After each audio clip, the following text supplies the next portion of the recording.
স্বাগত নিউজ 24 বেলা 12টার সংবাদে। সাথে আছি আমি গালিব নেরিয়াজ। দেখছিলেন শিরোনাম, এবারে বিস্তারিত। শেষ পর্যন্ত করোনায় আক্রান্ত হলেন যুক্তরাষ্ট্রের প্রেসিডেন্ট ডোনাল্ড ট্রাম্পও। প্রেসিডেন্টের শীর্ষ উপদেষ্টা হোপ হিক্সের শরীরে করোনা ভাইরাস শনাক্তের পর বৃহস্পতিবার রাতে এক টুইট বার্তায় এই তথ্য নিশ্চিত করেছেন ট্রাম্প নিজেই। ফার্স্ট লেডি মেলানিয়া ট্রাম্পও করোনা পজিটিভ হওয়ায় দুজনই বর্তমানে কোয়ারেন্টাইনে রয়েছেন। বিস্তারিত জানাচ্ছেন নাহিদ জিহান। নির্বাচনের মাত্র এক মাস পূর্বে করোনা ভাইরাসে আক্রান্ত হলেন মার্কিন প্রেসিডেন্ট ডোনাল্ড ট্রাম্প। বৃহস্পতিবার মধ্যরাতে এক টুইট বার্তায় একথা নিশ্চিত করেন তিনি। স্ত্রী মেলানিয়া ট্রাম্পের পরীক্ষার ফলও পজিটিভ এসেছে বলে জানিয়েছেন তিনি। এর আগে প্রেসিডেন্ট ট্রাম্পের শীর্ষ উপদেষ্টা হোপ হিক্সের শরীরে করোনা শনাক্ত হওয়ায় ট্রাম্প ও মেলানিয়া কোয়ারেন্টাইনে গিয়েছিলেন বলে জানিয়েছে হোয়াইট হাউস। ট্রাম্পের ঘনিষ্ঠ সহযোগী 31 বছর বয়সী উপদেষ্টা হোপ হিক্স চলতি সপ্তাহে ওহাইওতে অনুষ্ঠিত ট্রাম্প বাইডেনের নির্বাচনী বিতর্কে প্রেসিডেন্টের সফর সঙ্গী ছিলেন। এক বিবৃতিতে হোয়াইট হাউস জানায়, প্রেসিডেন্ট নিজের ও মার্কিনীদের জন্য যারা কাজ করেন তাদের প্রত্যেকের স্বাস্থ্য ও সুরক্ষা গুরুত্বের সাথে নিয়েছেন। প্রেসিডেন্ট ট্রাম্পের করোনা শনাক্ত হওয়ায় তার নির্বাচনী প্রচারণা ও প্রতিদ্বন্দ্বী ডেমোক্রেট নেতা জো বাইডেনের সঙ্গে বিতর্কের বিষয়টি এখন অনেকটাই অনিশ্চিত হয়ে পড়েছে। তবে ট্রাম্পের অসুস্থতার কারণে আসন্ন নির্বাচনের প্রস্তুতির জন্য কোনো কর্মপরিকল্পনা এখনো জানায়নি ট্রাম্প শিবির। নাহিদ জিহান, নিউজ 24। দর্শক, এই বিষয়ে বিস্তারিত জানাতে আমাদের বার্তা কক্ষ থেকে যুক্ত হচ্ছেন সহকর্মী নাহিদ জিহান। জিহান, ট্রাম্পের করোনা আক্রান্ত হওয়ার সর্বশেষ কি তথ্য আছে আপনার কাছে?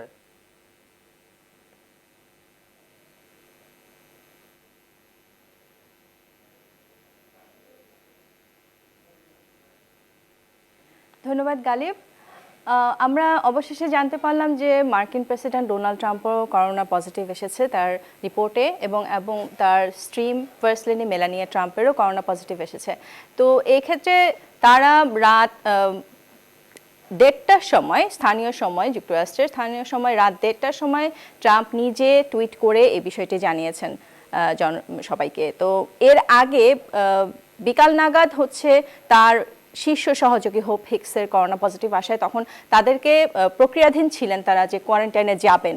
তো এই সময়ের মধ্যেই তাদেরকে পরীক্ষা করা হয়েছে এবং রাতের বেলায় তার রিপোর্ট আসার সঙ্গে সঙ্গে তিনি সেটি সবাইকে জানিয়েছেন টুইটের মাধ্যমে। তো এক্ষেত্রে যেটা হয়েছে যে গত সপ্তাহে জো বাইডেনের সঙ্গে ওহাইওতে তার নির্বাচনের আগে প্রথম বিতর্ক অনুষ্ঠিত হয়। সেই বিতর্কে হোপ হিক্স তার সহযোগী ছিলেন, সফরসঙ্গী ছিলেন। তো সে সময় থেকেই বিষয়টা, যেহেতু ওই সময় থেকেই মানে সবাই ভাবছে, এখন এটা চিন্তার বিষয় হয়ে দাঁড়িয়েছে যে সে সময়ে ট্রাম্পের যারা যারা সফরসঙ্গী ছিলেন এবং সফরসঙ্গীর মধ্যে যেহেতু হোপ হিক্স ছিলেন, তিনি আক্রান্ত ছিলেন এবং সে সময় তার সাথে তার সহযোগী আর যারা ছিলেন তারাও এখন কিন্তু একটি হুমকির সম্মুখীন হচ্ছেন। তাদের সবাইকেই এখন পরীক্ষার আওতায় আসতে হবে। এক্ষেত্রে যেটা হয়েছে যে ট্রাম্পেরও যেহেতু করোনা পজিটিভ চলে এসছে, সেই ক্ষেত্রে তার প্রধান বিতার্কিক যিনি ছিলেন ডেমোক্রেট নেতা জো বাইডেনও এখন পরীক্ষার মধ্যে যেতে হবে, যেহেতু তারা একসাথে একটি বিতর্কে অংশ নিয়েছিলেন।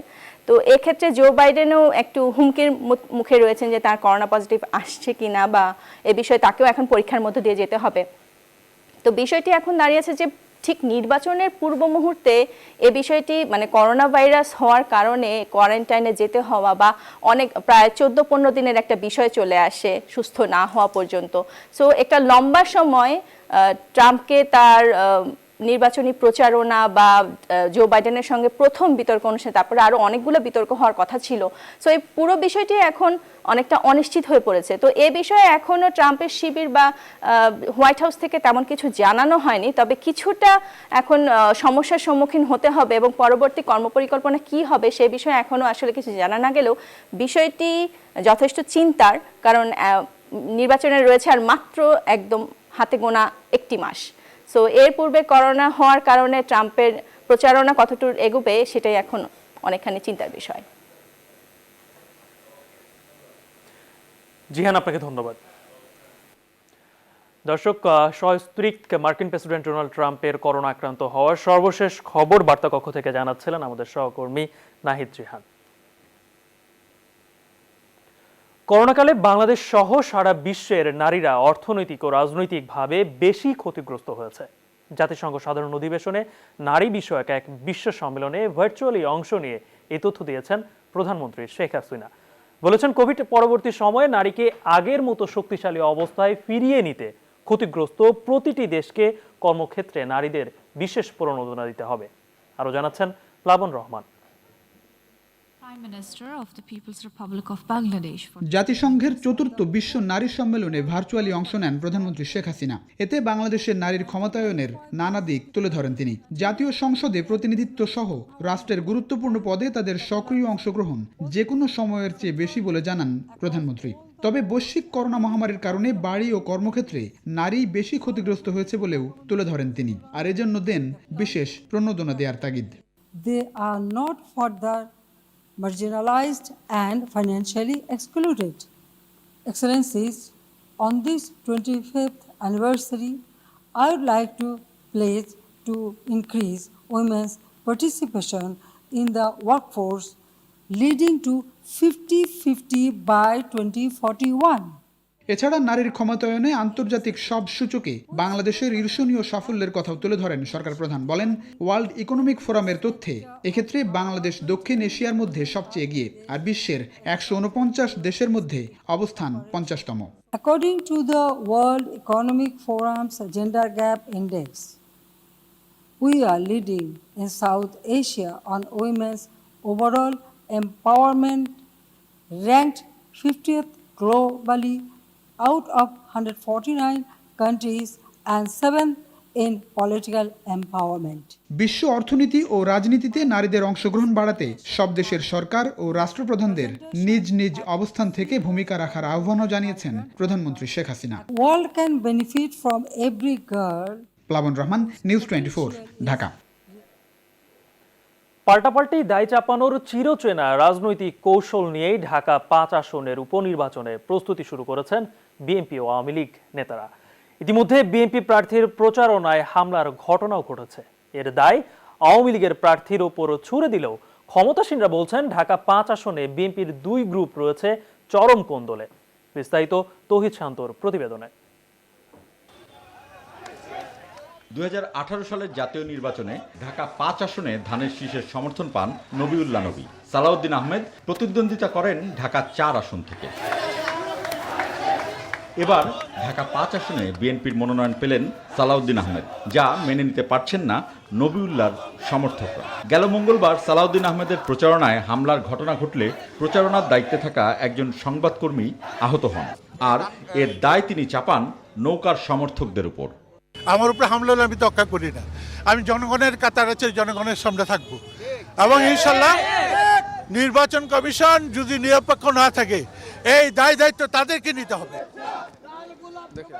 যাত্রাবাড়ী থানা আওয়ামী লীগের সভাপতি কাজী মনিরুল ইসলাম মনুকে এবার নৌকা প্রতীক দিয়েছে আওয়ামী লীগ।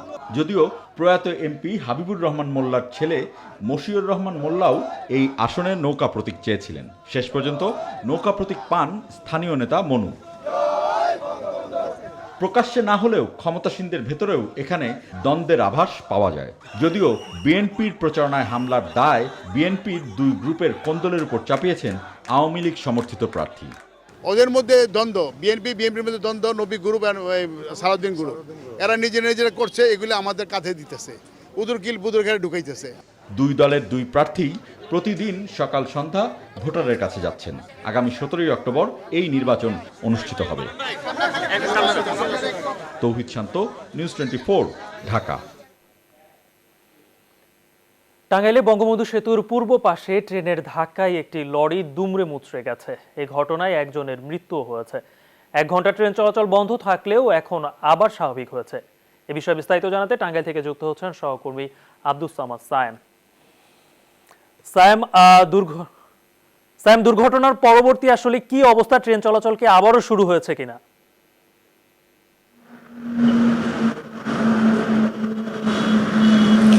ধন্যবাদ গালিব। আপনাকে জানিয়ে রাখি যে আজ ঠিক ভোর 6:30টার দিকে এই টাঙ্গাইলের হাতিয়া বাজার এলাকায় কিন্তু 2টি ট্রাকের মুখোমুখি সংঘর্ষ হয়। এ কারণে কিন্তু এই যে কাভার ব্যান্ডটি দেখেছেন, এই কাভার ব্যান্ডটির নিয়ন্ত্রণ হারিয়ে রেল লাইনের উপরে উঠে যায়। এর ঠিক 15 থেকে 20 মিনিট পর সিরাজগঞ্জ থেকে সিরাজগঞ্জ এক্সপ্রেস ট্রেনটি যাওয়ার পথে কিন্তু এই কাভার্ড ভ্যানটিকে সজোরে ধাক্কা দেয় এবং কাভার্ড ভ্যানের সম্মুখ দুমড়ে মুছে যায়। এ কারণে এই দুর্ঘটনায় কিন্তু আসলে একজনের মৃত্যু হয়েছে এবং 4 জন আহত হয়েছে। দুর্ঘটনার প্রাথমিক কারণ হিসাবে যেটা জানা গেছে যে আসলে এই মহাসড়ক এবং রেল লাইন পাশাপাশি হওয়ার কারণে কিন্তু কোনো চালক যদি অসচেতনতাবশত নিয়ন্ত্রণ হারিয়ে ফেলে তখনই কিন্তু আসলে এই যানবাহনগুলো রেল লাইনের উপরে এসে পড়ে যায়, যে কারণে কিন্তু এই বারবার কিন্তু এই রেল লাইনে কিন্তু দুর্ঘটনার ঘটনা ঘটছে। এছাড়াও আজকে যে দুর্ঘটনাটি ঘটেছে, এই যে ট্রাকটি ওঠার পরে কিন্তু এই রেল লাইনে কোনো সিগন্যাল মান না থাকার কারণে কিন্তু আসলে যে ট্রেনটি আসতেছিল 15 মিনিট পর, যে কারণে কিন্তু সিগন্যাল দিতে না পারার কারণে কিন্তু ট্রেনটা থামানো সম্ভব হয়নি। এ কারণে কিন্তু এই দুর্ঘটনা ঘটেছে। এই অবস্থায় কিন্তু যারা স্থানীয় রয়েছে তারা কিন্তু আসলে রেল বিভাগের কিছুটা গাফিলতি রয়েছে সেটাও দায়ী করেছেন এবং যারা চালক রয়েছে বেপরোয়া গতিতে গাড়ি চালানোর কারণে রেল লাইনের উপরে যায় সেটাকেও দায়ী করেছেন। এই অবস্থায় কিন্তু এই যে সংকটের কারণে বারবার দুর্ঘটনা ঘটছে, এই সংকট কাটানোর জন্য কিন্তু সরকারকে রেল বিভাগে পর্যাপ্ত লোক নিয়োগ এবং এই রেল লাইন থেকে মহাসড়কের দূরত্ব বাড়ানোর কিন্তু দাবি জানিয়েছেন। তো এই ছিল আমার কাছে টাঙ্গাইলের ট্রেন দুর্ঘটনার সর্বশেষ। ফিরে যাচ্ছি হতে গালিব আপনার কাছে। সাইম, আপনাকে ধন্যবাদ। দর্শক, বঙ্গবন্ধু সেতুর পূর্ব পাশে ট্রেন দুর্ঘটনায় একজন নিহত হয়েছেন, সেখান থেকে সর্বশেষ জানাচ্ছিলেন সহকর্মী আব্দুল সামাদ সাইম। সংবাদ এই পর্যায়ে নিচ্ছে একটি বিরতি, সঙ্গেই থাকুন, ফিরছে একটু পরে।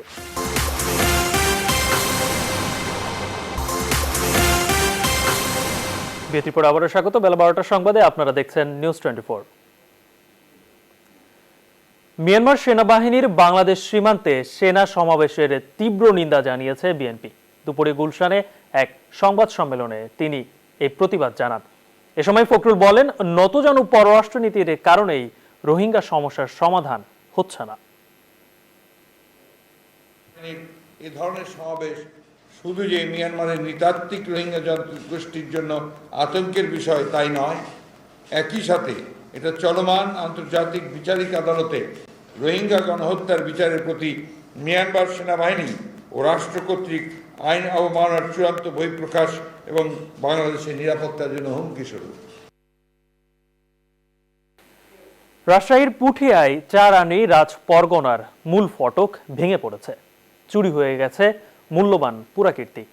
প্রত্নতত্ত্ব অধিদপ্তর এটি অধিগ্রহণ না করায় হারিয়ে যেতে বসেছে রাজ পরগনার শেষ স্মৃতিচিহ্নটিও। এসে বাপির ক্যামেরায় রাজশাহী থেকে কাজী সাহেদের প্রতিবেদন। পুঠিয়া পরগনায় রাজা নেই, রাজ্যও নেই, সমস্ত রাজপরগনা জুড়ে আছে তাদের অনেক স্মৃতি। রক্ষণাবেক্ষণের অভাবে সেই স্মৃতিচিহ্ন নষ্ট হয়ে যাচ্ছে। রাজপ্রথা বিলুপ্তির পর চারানি রাজবাড়ি মামলা জটিলতায় এক প্রকার পরিত্যক্ত। স্থানীয়রা বলছেন, পুরাকীর্তি সম্বলিত রাজবাড়িটি সংরক্ষণ না করলে রাজপরগনার ইতিহাস ঐতিহ্যের শেষ অংশটুকু বিলীন হয়ে যাবে। কাচারি বাড়ি একেবারেই ধ্বংস যেখানে, এবং এখানে যে বাগান, ফল ফুল এবং ওষুধি বাগান, এটাও রুইন্ড। অধিগ্রহণ না করার ফলে হয়েছে কি, যে বিভিন্ন জন বিভিন্নভাবে এর মালিকানায় লুটপাট করেছে, ইট বিক্রি করেছে, পাথর বিক্রি করেছে। 12 ভূঁইয়ের ইতিহাস ঐতিহ্য জড়িয়ে আছে এই রাজপরগনায়। পরগনার কয়েকটি স্থান প্রত্নতত্ত্ব অধিদপ্তর সংরক্ষণ করলেও নানা কারণে চারানি রাজবাড়িটি এখনও অবহেলিত। চারানি রাজবাড়িটি প্রত্নতত্ত্ব অধিদপ্তরের নিয়ন্ত্রণে না থাকায় সেখানে সংস্কার করা হচ্ছে না। মামলা জটিলতায় এটি সংস্কারের পদক্ষেপ নেওয়া যাচ্ছে না বলে দাবি এই কর্মকর্তার। মামলাধীন অবস্থায় তো কোনো কিছু করা যায় না। ওইটা মামলা যদি নিষ্পত্তি হয়ে কি হয় সেটা হলে পারে তাহলে হয়তো আমরা প্রপোজাল দিতে পারবো। জেলা প্রশাসক বলছেন, পুঠিয়া রাজবাড়িকে ঘিরে পর্যটনের সম্ভাবনা দেখছেন তিনি। এখানে পর্যটক আকর্ষিত করতে উদ্যোগ নেবেন। আরো বেশি বেশি ট্যুরিস্ট আমরা এখানে আকর্ষণ করতে পারি, সেজন্য যা কিছু দরকার আমরা সেটা সমন্বয় করে আমরা সম্পন্ন করব। তবে চারানি রাজবাড়িটি সংরক্ষণ ও সংস্কারে দ্রুত সরকারকে উদ্যোগী হওয়ার আহ্বান স্থানীয়দের। কাজী সাহেদ, নিউজ 24, রাজশাহী। সংবাদ নিচ্ছে আরো একটি বিরতির সঙ্গে থাকুন। বিরতির পরে আবারও স্বাগত। বেলা 12টার সংবাদে আপনারা দেখছেন নিউজ 24। ভিসা জটিলতা নিরসন ও টিকিটের দাবিতে আজও রাজধানীর কারওয়ান বাজারে জড়ো হয়েছেন সৌদি প্রবাসীরা। সেখানকার সর্বশেষ অবস্থা জানাতে যুক্ত হচ্ছেন সহকর্মী সজল দাস। সজল, গত কয়েকদিন ধরে আসলে এই ভিসা জটিলতা নিরসন আর টিকিটের দাবিতে জড়ো হচ্ছেন সৌদি প্রবাসীরা। বারবার সরকার বিভিন্নভাবে তাদেরকে আশ্বস্ত করলেও কেন সমস্যার সমাধান হচ্ছে না? এখন আসলে মূল সমস্যাটা কোথায়?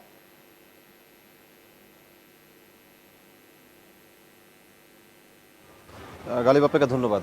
এই মুহূর্তে যেটি চলছে, ইকামার মেয়াদ বৃদ্ধির ক্ষেত্রে অনেকে তাদের কফিলের সাথে আলাপ করে ইকামার মেয়াদ বৃদ্ধি করেছেন, সেক্ষেত্রে তাদেরকে বাড়তি টাকা গুনতে হচ্ছে এমন অভিযোগ তারা করছেন, যেটি তারা সেখানে যাওয়ার পর কাজের ক্ষেত্রে যদি যে বেতন পাবেন তারা সেখান থেকে কেটে নেওয়া হবে, এই ধরনের একটি কথা। আবার কিছু মানুষ আছেন যাদের আগে থেকে ইকামার মেয়াদ আগে থেকে ছিল, তারা সমস্যায় পড়ছেন যে 4 তারিখে যে টোকেন দেয়া হবে সেই টোকেনে তারা 4 তারিখে যদি না পান, তাদের মেয়াদ দেখা যাচ্ছে তারপরে আর 2-3 দিন থাকবে অনেকের, যেটি টোকেন পাওয়ার ক্ষেত্রে সমস্যা হলেই তারা যাওয়া অনিশ্চিত হয়ে যাবে। সব মিলিয়ে বলা চলে এখন যারা অপেক্ষা করছেন তাদের অনিশ্চয়তা কাটছে না, অনিশ্চয়তার জায়গাটি থেকেই যাচ্ছে। অনেকের মেয়াদ বৃদ্ধি করে আনার পরও তারা শেষ পর্যন্ত টিকিট পাবেন কিনা সেই বিষয়টি নিয়ে চিন্তায় আছেন তারা। এবং টোকেন পাওয়ার ক্ষেত্রে যেহেতু কোনো ধরনের বিবেচনা করা হচ্ছে না, যে অভিযোগটি তারা করছেন যে আগে যাদের মেয়াদ শেষ হবে তাদেরকে আগে টোকেন দেয়া হোক, এই ধরনের কথা যে বিবেচনাটি করা উচিত সেটি না করার কারণে অনেকেই টোকেন পাচ্ছেন যাদের মেয়াদ শেষ হয়ে গেছে, কিন্তু যাদের এখনও রয়েছে শেষ মুহূর্তে তারা টোকেন পাচ্ছেন না, যে কারণে টিকিটও পাচ্ছেন না। এই সমস্যাটির কারণেই মূলত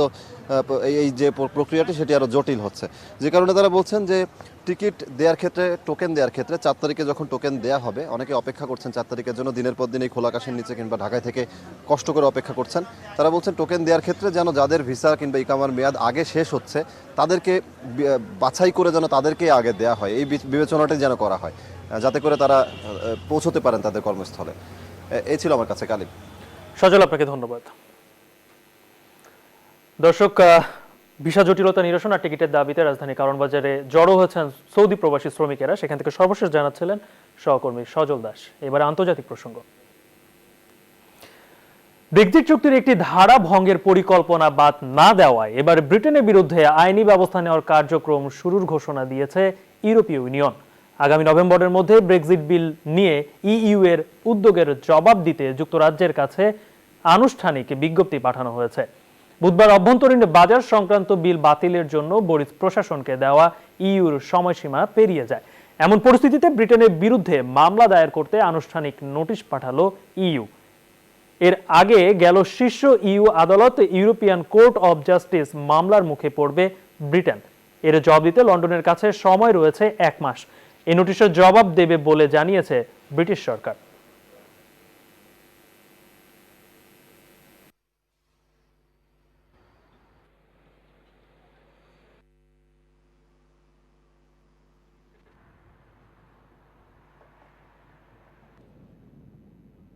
এ ছিল বেলা 12টার সংবাদে। আপনারা দেখছেন নিউজ 24। সাথে থাকায় ধন্যবাদ সবাইকে।